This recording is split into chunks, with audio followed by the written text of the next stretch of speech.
When I'm meditating deeply sometimes and I'm so touched by spirit and it's pure love flowing through, it's not sadness even. It's pure love, pure truth and appreciation, and like a mutual love, almost like if you cry because somebody's getting married and you're so happy, and it's a joy. It's a joy cry. The tears and crying and the water element coming through to the processing of energy. Then afterwards, the rainbow comes out just like after the rain on earth, and you get all this joy, this light and extra energy to repurpose and manifest with. That's another thing too. When you're crying, you're super powerful.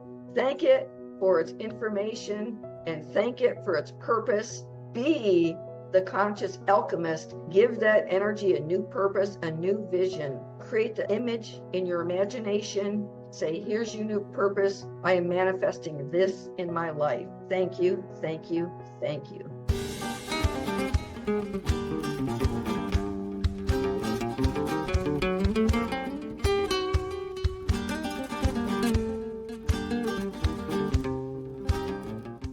I was looking at truth and integrity, and you know me, I love things that man cannot refute. One of those things is the elements of earth, fire, water, and air. I tend to look through those lenses, as well as evolutionary astrology and Jungian psychology and esoteric wisdom. When I look at the earth aspect of the embodiment of truth and integrity, grounding structure, authenticity, truth in its grounded form is not an abstract concept. It's concrete. It's a force that it seeks embodiment. If you look at the realm of the earth element, truth is integrity in action. It's not enough to know what's right. We've got to walk the talk. We've got to align our internal compass with our external actions. Absolutely. Carl Jung saw this as the process of individuation, where we're becoming whole by integrating all aspects of ourselves. Complete integration with our thoughts, feelings, words, actions, complete integration, and then also self-reflection and self-assessment. Am I living up to my ideals? Saturn teaches us through tests and trials, shaping our character. It demands honesty with ourselves and our path. Yeah. Truth is not something we think about, it's something we must live and embody, because the earth element represents the foundation of our being, our actions, our commitments, the structures that keep us aligned with our deeper values. Integrity is tested in the physical world, whether it's through relationships or responsibilities and the choices we make every day. It starts with being honest with yourself inside and exploring your true, authentic feelings. It starts with self-honesty at the soul level. That's why self-reflection is so important. It's like, how do I really feel? I'm not going to suppress my true feelings because that's information from my soul. I can receive this information from my soul through my feelings and then learn to articulate that and be completely honest and authentic in life at the 3D grounded physical material level. I see in psycho-spiritual work, this is the realm of soul embodiment, grounding our spiritual truth into tangible reality. What does integrity feel like in your body? How do you physically sense when you are aligned with truth versus when you're not? It feels like a strength of light. And I have noticed when I have stood in my integrity and made decisions and communications, even in a group, and I'm standing alone in my thought and decision processes, it has empowered me from within. It's given me a brighter light. It has given me a sense of inner strength. It has given me intrinsic value. And being in alignment with your conscience is being alignment with truth. I have made some decisions and made big changes in my life in order to stand in my integrity and not go along with something that crosses that boundary. I will give you a specific example. One time I was exploring truth. I was presented in a group, in a faculty meeting as a teacher to promote truth. So medical intervention within the academic environment. And my heart and soul was like, that doesn't seem right.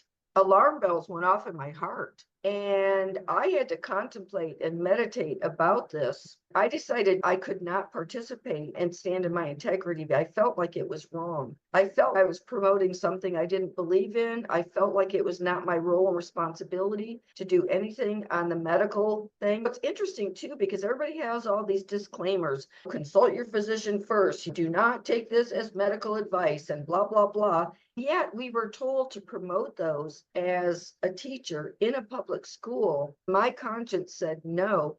After getting my bachelor's and master's degree to become a teacher and having a wonderful, well-paid full-time job, I put in my resignation.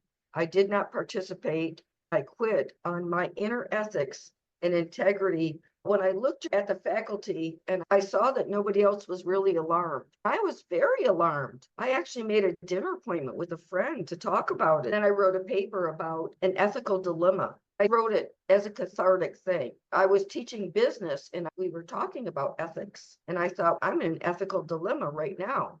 So I wrote a paper about it. I was not teaching business at the time. That's another whole story. I was in another position because they canceled my position as business teacher. They went down to one business teacher instead of two. There have been other examples where I have quit my job or made a decision to stand for the truth and stood up for what I believed in. I really did feel a stronger sense of empowerment that was lasting. Like I did something right. I definitely felt stronger, even though I made a concession or gave up something to stand in my integrity. Each time it was something on a material plane, like financial security. The light grew and I've always survived. I felt good about my decision, even though it did have materialistic repercussions. That tells me there was a moment in your life when truth demanded a tangible action from you, even though it was difficult. Yeah, yeah.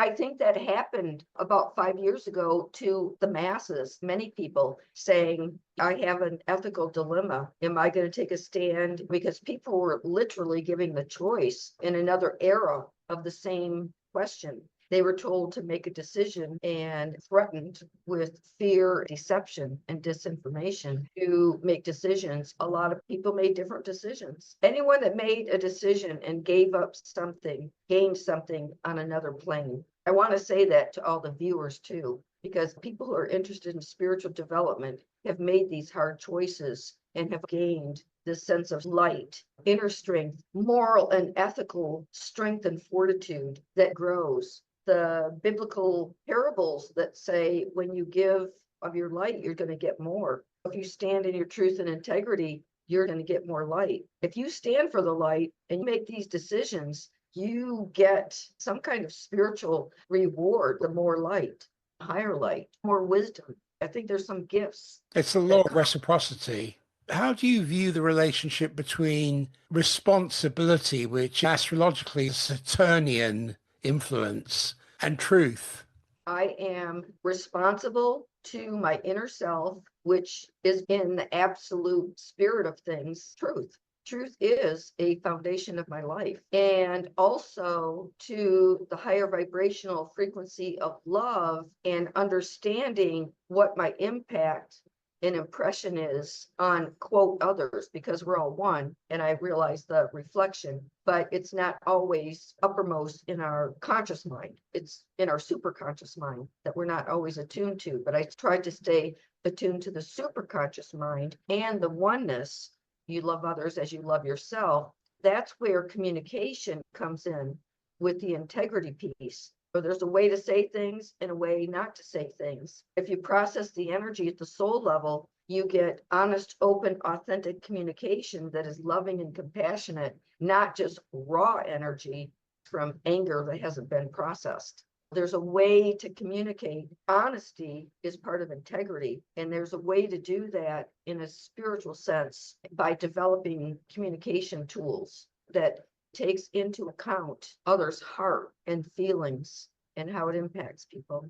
When you look at your life, how has your personal evolution been shaped by the need to stay true to yourself? I don't feel normal in any way. I feel like I'm authentic in ways that make me seem weird or out there to other people. A lot of people can identify as a black sheep. It's like they don't follow the crowd. They're not into conformity. I'm just going to be me. That's it. Authentically me. It's really kind of refreshing in a way. But people that do conform and think you have to be a certain way, you might feel their judgment because you can sense things.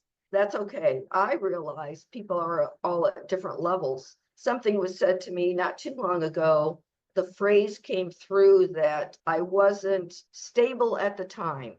I knew that this person was talking about the materialistic appearance of having a home, a position, a title, and staying in one place. And I thought, oh, I understand your perspective. Then it gave me some time for self-reflection. Like, I feel very strong and very stable in terms of being grounded to God, my soul's blueprint, my focus in life, and what I'm building in terms of my educational materials and literature toward personal self-development and creative expression. I felt like I was on a good path. I still do, to take into consideration this other perspective of not being stable at the time. I knew that it was based on financial or material acquisitions because who I was being compared to lives more on the material plane, has more possessions, and has material success, I guess you would say. It's a different value system.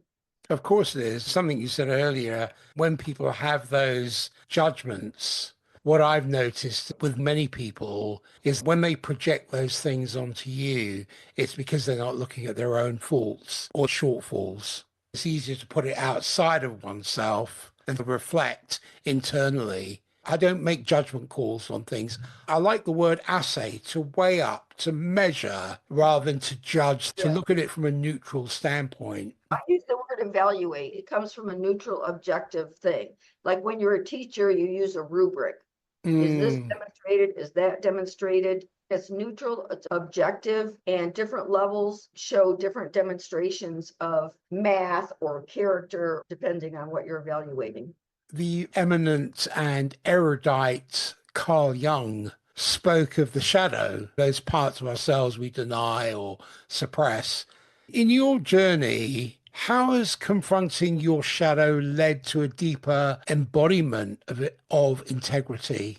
Interestingly, I was using reflection awareness one time. Somebody was less than kind to me. I thought I would take that home into my heart and say, I can use this to build a better me. Where have I been less than kind? Where can I improve in this area?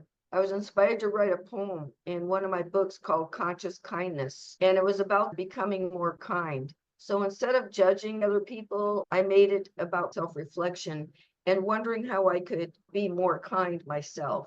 I took it home. I call it taking it home, reflecting and intending to be more of a kind person. We always have places to grow, and I acknowledge that. I love to grow and become better.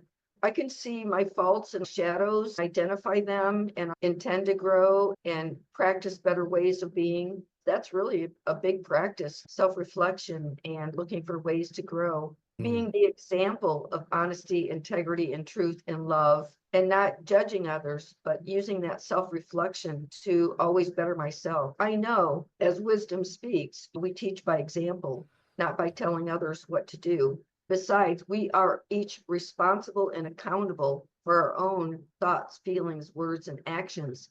I take that responsibility and accountability to heart. That is like number one for me. I have to improve myself, and I'll share what I've learned. I'll write about what I've learned, which I have, but it's my personal integrity is always more about evaluating myself and looking at life as a reflection and seeing where I can grow. I write about it. I write a lot, as you know.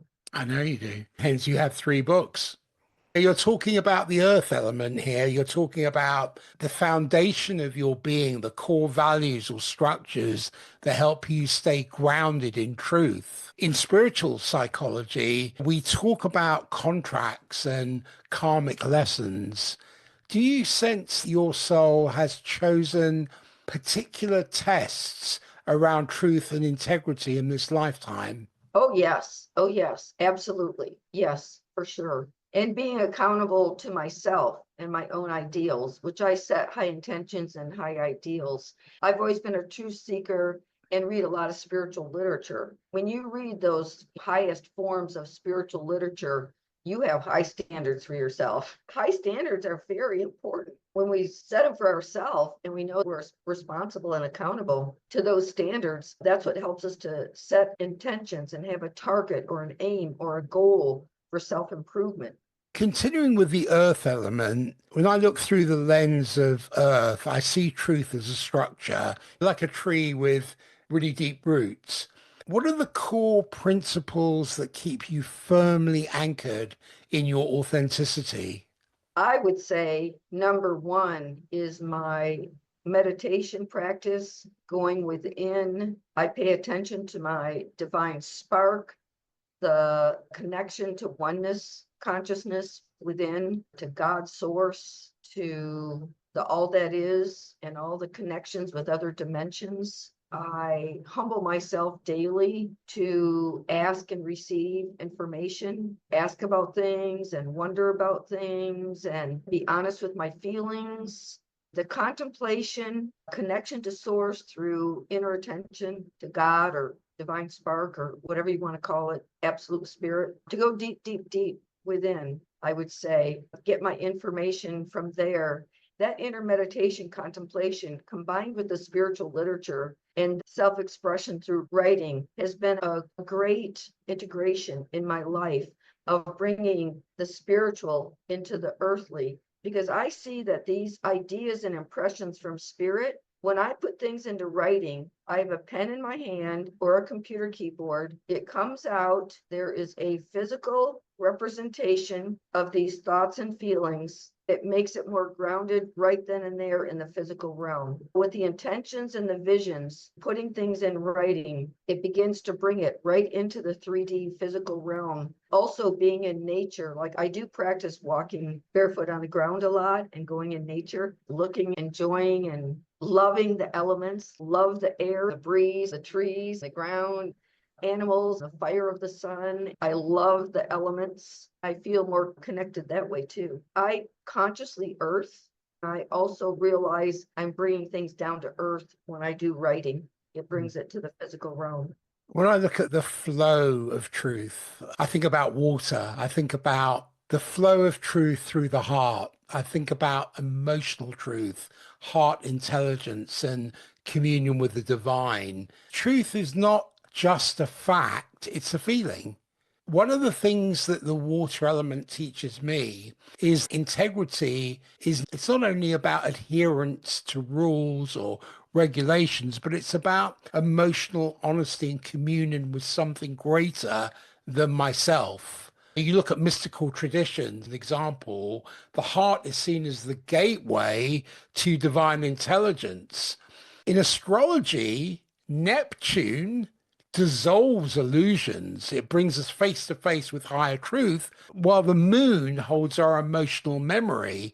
Carl Jung introduced the concept of the anima animus, where he speaks to the unconscious currents that shape our perception of truth and connection. Have you ever had an experience where truth came to you as a feeling rather than as an intellectual realization? And if so, what was that like? Millions and billions of experiences, I would have to say. A couple things here I'm going to mention. Number one, when I'm deep in meditation and my heart and soul are deeply touched, I'm really loving God, appreciating wisdom, and certain things come to me. Tears do come to my eyes and I cry, and that's the water element.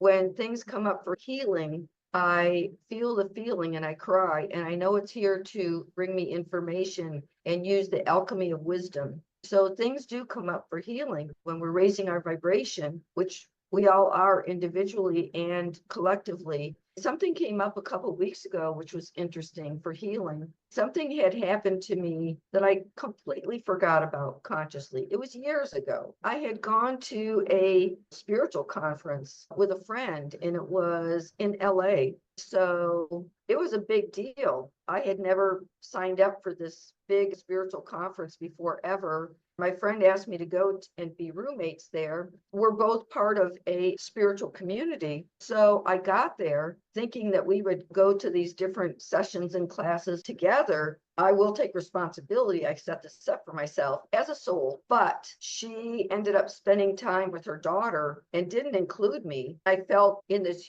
big city a sense of abandonment, and I cried most of the time I was there. I did go to the sessions, but I did experience a core issue in my soul that came up for healing, which is abandonment. And that's what happens to a lot of people when they go through things. These core issues come up for healing. That was so many years ago, like 15 at least, maybe 16 years ago. Why it came up recently, it was just time that I could deal with it. Love the experience, love the information, love the person, appreciate the person for giving me that experience, because it's what my soul called for in order to heal that deeper sense of abandonment. So I cried a lot. And it was gone for a long time. It came up because we get our emotional energy blockages of things that we suppress or don't deal with entirely. Then they come up for healing. You cry again and you process it. You come from a higher perspective, if you will, because through the ages we get more tools and so forth. So I have come to realize that all the other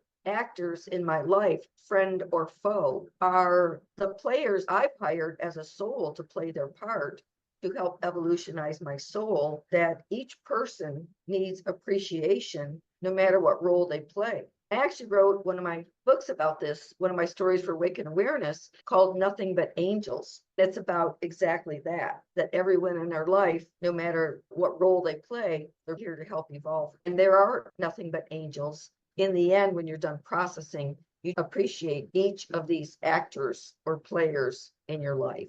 Yeah, that came up. And the water element, there's so many examples. Those are a few. When I'm meditating deeply sometimes and I'm so touched by spirit and it's pure love flowing through, it's not sadness even. It's pure love, pure truth and appreciation, and like a mutual love, almost like if you cry because somebody's getting married and you're so happy, and it's a joy. It's a joy cry. The tears and crying and the water element coming through to the processing of energy. Then afterwards, the rainbow comes out, just like after the rain on earth, and the rainbow comes out and you get all this joy, this light and extra energy to repurpose and manifest with. That's another thing too. When you're crying, you're super powerful. Thank it for its information and thank it for its purpose. Be the conscious alchemist. Give that energy a new purpose, a new vision. Create the image in your imagination. Say, here's your new purpose. I am manifesting this in my life. Thank you, thank you, thank you. So interesting. Your moon's in Cancer in the seventh house. So it's the nurturer, it's the empath, it's the protector. Your Cancer moon reveals a very deep emotional sensitivity, but a need for security in relationships. You nurture those you love and you seek partnerships that offer emotional depth. The challenge is balancing your needs with those of others and learning to give without overextending yourself. Yeah, that's an important fact for all of us really, to balance our needs, our honesty and integrity with giving, because ultimately I'm here to serve and give. I could make that my primary focus, but in truth, we all need to love ourselves, receive, and give. So balance is required everywhere. Love others as you love yourself means that we must love others and ourselves. We can get out of balance either way. Too much love and too much giving without boundaries, or too much taking, too much receiving. Balance is certainly required. It does start with intention and self-reflection. Beautiful. Something comes to mind. Trying to think how I'm going to frame this. How can one distinguish between the voice of their intuition and the noise of conditioned beliefs? It feels different in your heart and soul. When you connect on a regular basis with God, your divine spark, spirit, your eternal essence of self, you can become accustomed to knowing what is the absolute truth, as opposed to some relative truth and what doesn't feel right. When you develop heart intelligence, which is soul spiritual alignment and attunement, it becomes easier and easier to distinguish the voices. Again, intention, I'm asking to know, how do I distinguish, which you can ask within. That's always very powerful, asking questions within. The spiritual development comes naturally, like more intuition comes naturally. When you're in alignment and attunement with your heart and soul, you're at one with the eternal absolute truth, which takes some depth of concentration and meditation. The truth becomes very clear and comes to us through our feeling nature. Of course, we all know when we pay attention, if something doesn't feel right, it's not right. If you're not clear about why it doesn't feel right, sit down in meditation. Take time to get clear. Sit down in nature or quiet solitude. Don't mentally batter it around, because that's not going to solve it. The mental bantering and overanalyzation does not solve what's true and what's not true. This is not a dichotomy. This is not a polarity. Truth is one. Our minds are beautiful and wonderful, also bipolar. We have imagination, we have intellect. So the three parts is imagination, intellect, and the emotions. To balance and integrate all those, you come into the heart, soul, and develop that inner knowing of truth. So discernment and discrimination between what's true and what's not true, you develop yourself to get that sense of self that is integrated and attuned with absolute truth. I actually have a practice. I wrote about it in my books. It's called Putting Your House in Order. We have the superconscious mind, the conscious mind, and the subconscious mind. We have imagination, we have intellect, and we have emotional intelligence. So we have this holy trinity of consciousness and intelligence. We can combine all of that to make one powerful consciousness. So putting your house in order is saying, my mind is subject to my soul intelligence, to spirit. My body is subject to my mind, because thoughts are powerful. So I make my superconscious mind, through intention, in dominion of my field of consciousness. My superconscious mind, the oneness awareness, the awareness of the divine spark, the absolute truth, which is my pure divine essence that is eternal, the part of me that goes on and on. That's putting my house in order. My highest intelligence is in the highest dominion. My mind is subject to that, and my imagination, my thoughts, they all work together. Everything works together. It's all integrated. Then you become powerful. You develop inner knowing, inner spiritual knowing that comes from absolute truth. It's a oneness. It ends all the confusion. It ends the mental bantering. It ends the emotional sway of being off balance. You can take all of the feelings, all of the thoughts, go into the heart and soul, be still, know that I am God, or know the absolute truth is within, and you can reconcile all that in one place of being centered. This is Venus in Sagittarius speaking. This is spiritual love and transcendental beauty, which is in your 12th house in your chart. And you reminded me of the Hermetic principle as you were speaking, of the principle of polarity. My perception tells me that you seek love that transcends the material realm. Yes. There's that subconscious longing for spiritual and karmic love connections. That's what my sense tells me. Would you say that's correct? Absolutely. Absolutely. Yes, yes. I mean, I've consciously written that down.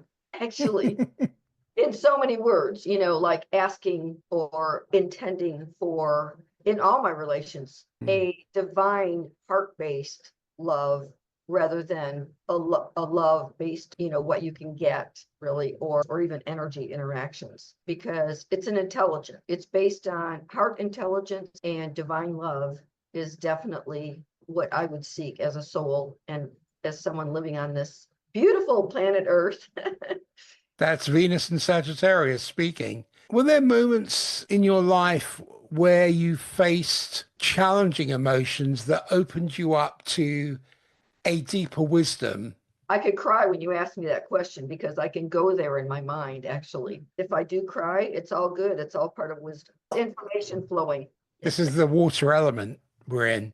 Definitely in it now. So I don't want to get too personal, but I want to say what really happened. Only talk about what you want to talk about. Yeah, I'm going to personal part of it. Something happened in my life where physically I collapsed on the floor and can do nothing but cry. At the time, I had a new baby, and this baby was not verbal yet.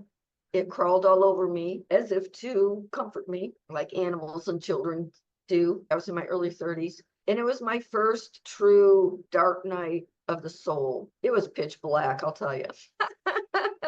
I would have liked to have left the earth plane, and my soul stood forth and said, you're going to get through this and you're going to live for this baby who needs you. It was a process. I did get through it. It was one of life's greatest challenges. But what I went through at the time, interestingly, I was getting my degrees in education at that time. I just had my first semester at university, and I had gotten a 4.0 grade point average. So I pulled myself up by the bootstraps, so to speak, got through it. I actually ended up with my bachelor's degree and got a 3.96 grade point average. Went through the emotional stuff. I can't say with flying colors, I just say I got through it. That process made me strong. Through all my tears and processing, I always turn to God. I've probably written some of my best work in poetry during that time because writing has always been cathartic to me. I remember that I wrote a poem called You Are Special. It's about how each soul is special to God and has special qualities and a special purpose. I read that poem to every class I had, hence got a job as a teacher. And I would read that at parent-teacher conferences to the class and the parents, because I included the parents. I made poetry out of it. I made a book out of it. It's really about how God loves each and every one of us. It's about bringing out the divine potential in people. I know that's part of my purpose, is to help express my own divine potential, to see and to help others express their divine potential. I'm truly grateful for my challenges and lessons, what I've learned, and thank God I actually really did get through it. I'm still here. Thank you so much for sharing. I was very moved by your story.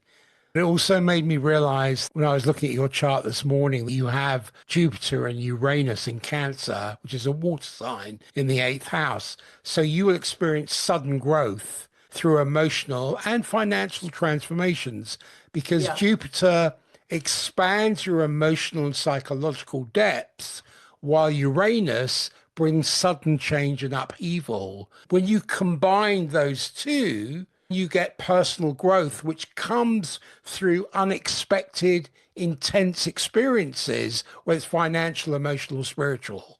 Unexpected is a very Yeah. unexpected. Well, that's Yeah, Uranus. It's unexpected.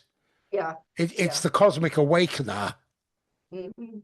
As you were relating that story, I remember that part of your chart. Gratitude, forgiveness, so much alchemy, so Mm, much inner growth, so much growth. When we go through these things that are extremely difficult, eventually we realize we created this for our growth. We take responsibility. We don't wallow in blame, judgment, or victim consciousness. mm. I really appreciate in my spiritual journey of being able to lean on God and to take responsibility, even though some things are pleasant but excruciating. Those excruciating things are the ones that bring the most growth and eternal rewards, eternal wisdom, deep in eternal things. It's like the treasures of the soul. We pass through these lifetimes, these incarnations. What do we take with us but what we've become, what we've garnered in terms of spiritual wisdom and strength we get from overcoming these things? Then everything turns into gratitude eventually. You mentioned surrender earlier. Many people are challenged by surrender. What role does surrender play in accessing divine truth? One of the biggest things I surrender is my own intelligence to the greater intelligence and being open and receptive to new ideas and inspiration. It's a complete humility, letting go of who I think I am, what I think I know, thinking altogether, really.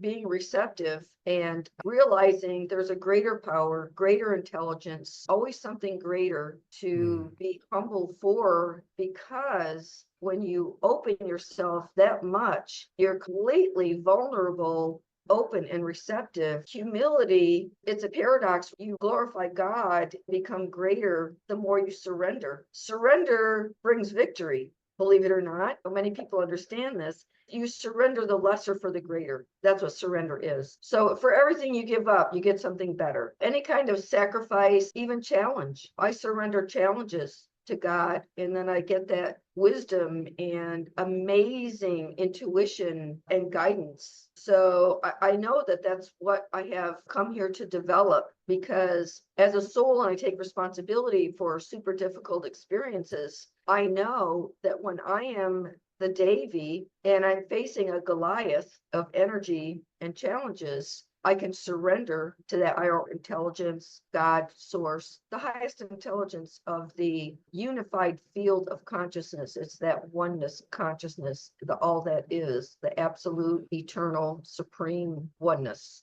When we start accessing 0 point consciousness outside of time and space, 0 point energy, where you can learn to understand energy, see it, focus, concentrate, and channel that energy into specific manifestations and outcomes in terms of experiences. That's actually building mastery in that way. So surrender builds mastery. Surrender takes you back into the heart and soul intelligence. Surrender is, I would say, my number one primary tool. I have been surrendering to God's will, to God's intelligence, to divine mind, surrendering the selfish self, or who I thought I was, surrendering the sense of separate self. All of this gives an expansion and depth of consciousness. Then we grow. So I love surrender. It's number one.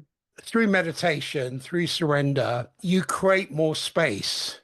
You create more space in your auric field. You can see this with saints. You can see this with people who have a high degree of surrender to something that is more divine, and they have communion with that essence. Union is a good word. That's exactly what I feel. It's a union through communion.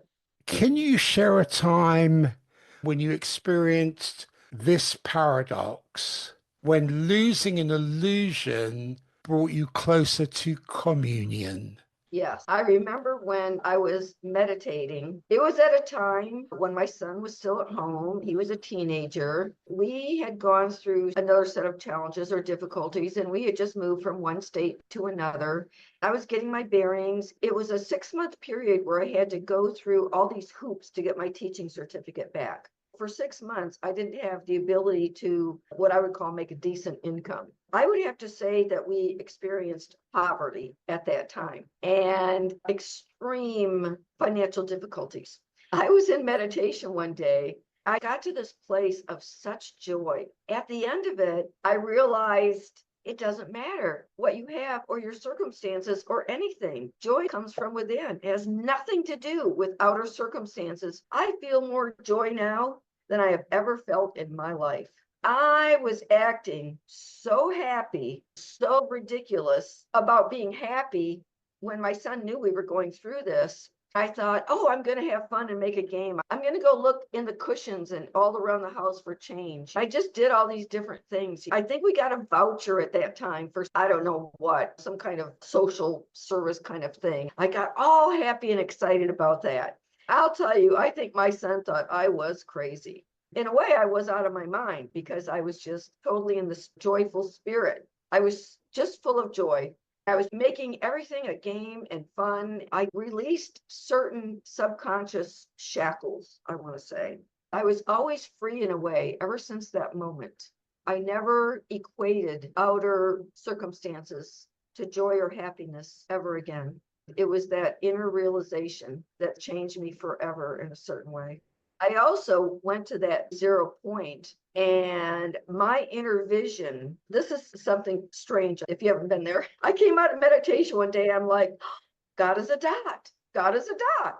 I saw this black absolute essence of the void, which is really not a void, but it's absolutely full of potential. But it looks black, it looked like a dot, it felt like the everything and nothing all at once, right in the center of my soul. It was like the center of all centers connected. And I said, God is a dot. It was funny. I experienced it though. There's the abstract and there's the concrete. And there's knowing about something and knowing something through experience. That was like knowing something through experience, which is embodiment, being it, like something when you are one with it. Absolutely. You have Pluto in Leo in the ninth house. This is the soul's deep drive for knowledge and empowerment. It signals transformation through higher education, philosophy, and spiritual exploration. So your soul craves profound truths. You may go through many intense periods of shifts in your belief system. This points to the quality or to the element of air, because we're talking about the alchemy of the mind, perception, archetypal truth. Truth is never static. Truth is like water. It can be vapor, it can be solid, it can be steam, but it's still truth. It's alive. It's evolving as our perception expands. The element of air represents the realm of ideas and communication and revelation. In astrology, Mercury governs the mind. Uranus brings flashes of insight, and Jupiter expands our understanding. Carl Jung sees this as the process of engaging archetypes, the universal symbols that shape our thinking and gives meaning to our experiences. When we engage in self-reflection and deep contemplation or meditation, we tune into a vast intelligence that goes beyond our personal conditioning. We start expanding our space. Now, how do you work with meditation or contemplation as a means of accessing higher wisdom? It's interesting that you mentioned air. I think of the wind and the movement of the air. All of these elements are levels of intelligence. Thoughts are thought waves go through the air, and wind moves and thoughts move, and you have this beautiful orchestra of movement, which is life. The air, when you're tuned in to a certain frequency and you're open and receptive to the ideas. I mean, somebody said ideas are in the air. You tune in and you realize that you are receptive at many levels. I think about the elements a lot because of the intelligence. All of them are about information flowing. Light, information, consciousness, that's the stuff we're made of. The air element and the movement of ideas and attunement to ideas. We can attune to the ideas by asking questions and being receptive. Ideas and inspiration come to everybody. You get onto a certain wavelength, just like a frequency, a radio frequency. We are beings who can master our own radio frequency through the heart and tune in and receive ideas through the air, through the water, through fire, and through the earth. And our body's intelligent. That's part of earth intelligence. When I am admiring the beauty or essence of something, like I do admire the essence of air, I love feeling the breeze when I'm in nature, and I watch the movement of the trees in nature. I love trees, by the way.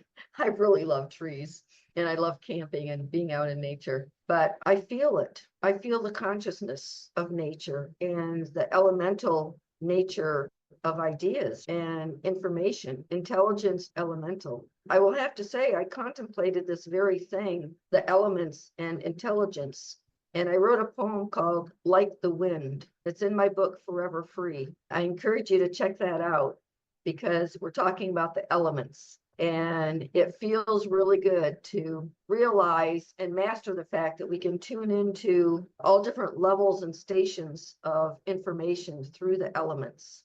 And the wind moves, ideas move. We can tune in and be receptive. We are receivers and transmitters of information. So receiving information through contemplation is just simply putting your awareness on something and appreciating its wonder and beauty, like even just feeling the breeze, for example. So you get that. And also wondering, asking questions, you attune in your consciousness to that frequency, and in comes the information.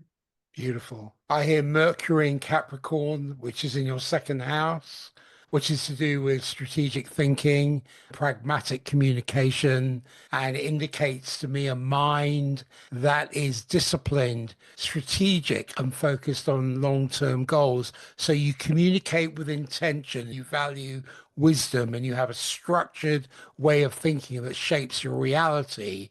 The challenge is to allow enough flexibility for new ideas, which I'm sure you do. Do you feel in your life there's been a pattern or a theme in your thinking that you've had to transcend in order to align with a higher truth? Yes, a pattern in my thinking, I am humbled to admit. But again, there's been a paradox of the equality of souls is a fact, but the level of progression or development is also something you can evaluate objectively. Some have higher levels of development than others. Even as a teacher, you can tell third grade's progress compared to a seventh grader's progress. It's like that, very Mm. objective. Sometimes I have felt like, how can this person be so daft? I'm like, isn't this obvious? Isn't this common sense? I've had to really shake myself and say, everybody's at a different place. Everybody's equal. Everybody's on the path and doing the best they can. I've had to remind myself, everybody is doing the best they can with what they know in the moment. Nobody is permanently daft or dopey. They might get stuck there for a while. I'm sure I have. We all have, I think. Exactly. And other times, maybe 4 or 5 years ago, I've been thinking, how can somebody just smother themselves when they have free will choice, health processes, common sense, or whatever? Again, I had to sit down with myself. I do talk to myself and say, hey, look, here's the conditioning of that mind. Come on, Michelle, you studied psychology. You can see exactly the conditioning that made this mindset, that made that behavior. You can see it. You watched conditioning happen. So conditioning of the mind, psychological operations or conditioning or whatever, programming, if you will. Be quiet, be kind, and just help to break that programming. That's what you're here for. You're not all that. So be quiet and be nice. To myself, right? Yeah, I've had to change, leading to acceptance in divine unconditional love and understanding and wisdom, like the mother who loves conditionally and see her child right where they're at, love them for who they are and wherever they are in their development. Mother Mary is the greatest guide when it comes to that. She can look at the blueprint and hold that vision for each soul. I talk to her, work with her, and ask for those skills and abilities. And I do get divine guidance from her. So, this unconditional divine love, nurturing, loving people for who they are and who they're at the same time holding high standard. And instead of holding a mirror of where they are now, but holding the vision of their highest divine potential and knowing that their soul will be expressing their highest potential at a certain point in time, holding that vision and creating the space of unconditional love and compassion for all souls. I've had to grow in that way. I took myself, but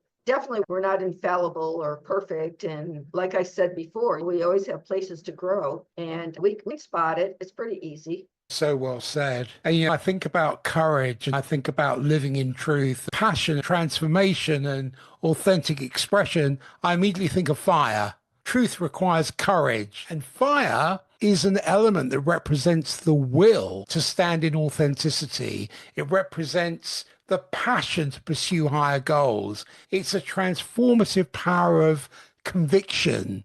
In astrology, Mars gives the drive to act on truth, while Pluto calls for the death and rebirth of old identities in service to a deeper calling.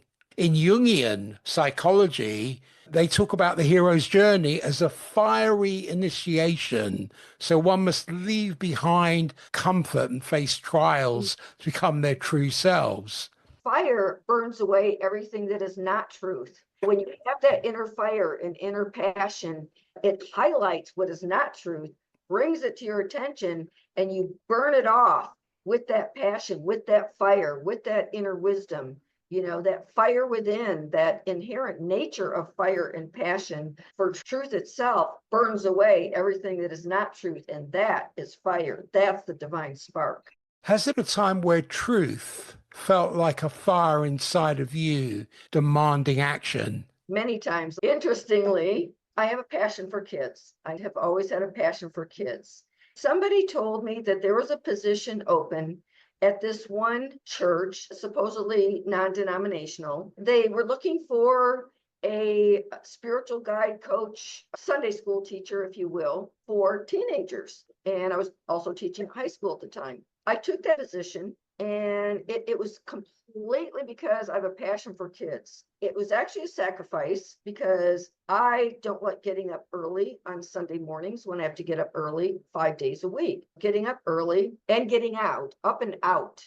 I like to get up early, but meditate. So it was an up and out kind of thing. There was hardly any financial reward. I did it really because of my passion, love for kids, service. Anyway, so what happened was something came up. I'm not even sure how much of this I should say because there's a lot of political things around this right now, but you can edit it out. But there is censorship happening around the world right now. Hopefully it's going to end, but it does happen. But I was teaching Sunday school, and I had gone to get medical attention back then. I went because it had something to do with menopause, I think. And I went to a clinic that was Planned Parenthood, which I thought was just a clinic for women, whoever wanted any kind of medical service, that it was for women. But my issue had to do with menopause. And they told me, we don't serve anybody after childbearing age. I was like confused, but I'm like, okay. So I thought their impetus, their reason for being was to serve women. I was a little confused that they only serve people of childbearing age. For some reason, the topic of Planned Parenthood came up. I said, people or places don't always live up to what they present themselves as. I mentioned Planned Parenthood, and this other girl, this teenager, wanted to talk about abortion. I said, I'm not going there. That's not what I'm talking about at all. I didn't really know that much about Planned Parenthood and their correlations with that. It had nothing to do with that, what I was talking about. But the student brought this issue to her mother. My principle that I was trying to get across really didn't even have to do with Planned Parenthood, but they started making it an issue about Planned Parenthood and abortion. And I kept saying, I'm not even talking about that. I'm not going to go there. That's not what I was talking about to begin with. I ended up talking to a supervisor, and more truth came out. Eventually, truth was one of their 7 principles. That was one of the places I ended up quitting. I quit. I said, listen, you said one of your principles is about truth, and I'm speaking about the truth. You can even do research on the internet or find the truth, but this started with my experience and research, so you can find out for yourself. I am going to quit this job because you said your truth. You're not hearing me, and you're creating drama out of this, and I don't engage in drama, period. I'm saying no to the drama. Somebody's trying to make some issue and have meeting after meeting. I said, no, I'm not going to participate. I'm out of here. I'm gone. Thank you very much. I did quit that position as well. So I think I've said enough. You had to cauterize or burn away something that had an incompatibility of alignment to step into a deeper level of authenticity. If truth were a fire within you right now, where is it calling you to act? It is calling me to express what I get in meditation. So the things that come up in my life, I contemplate even more. As of today, in the last 24 hours, it's causing me to look at and become more clear about roles and responsibility, including my role and responsibility in terms of my life purpose and what I'm here to do, to fine tune my clarity on what is mine to do and what is not mine to do, then to communicate that. Beautiful. In this discussion, I know we're up against time, But Yep. in summary, from this conversation, I can see your soul is one of transformation, wisdom, and deep inner evolution. You're here to balance ambition with trust, structure with intuition, and independence with emotional connection. By embracing the light and the shadow aspects of your path, you will liberate a deeper sense of fulfillment and purpose. Trust in the unfolding of your path, which I know you do. Know that every experience, whether it's challenging or joyful, is shaping you and it's organizing and propelling you into the person you're meant to evolve into and become. Do you have any parting words at all? And where can people find you? Yes, and thank you for mentioning the word trust, because trust is a very big thing. And that has also come up recently. And I keep reiterating, I trust God, I trust the unfolding, and I continue to surrender and be receptive and in the state of allowing, following my intuition. So trust is really big. Surrender and trust together are magical. Where people can find me is primarily at my website. I have 3 websites. I'm going to mention one. The other ones are linked, but it's smileforlove.com, and the 4 is the number 4. And then Smile Soul Power on Rumble and on YouTube. Beautiful. Thank you, Michelle. As we you. come to the end of this episode, I want to take the moment to express my deepest gratitude to you, your insights, your vulnerability, your experiences, and your willingness to share have made this conversation really special. So thank you for generously giving us your time and your expertise to enrich listeners' lives. I always find your contribution to this podcast is invaluable, and I'm certain the audience will benefit greatly from your wisdom. And thank you for having me. I really appreciate your level of inquiry, the variety of things that you bring out, help me to remember. So thank you very much. I think it's really good spiritual cooperation that brings what we have to offer to humanity that we're serving. Thank you. Thank you, Michelle. If you enjoyed this episode, please take a moment to support the show.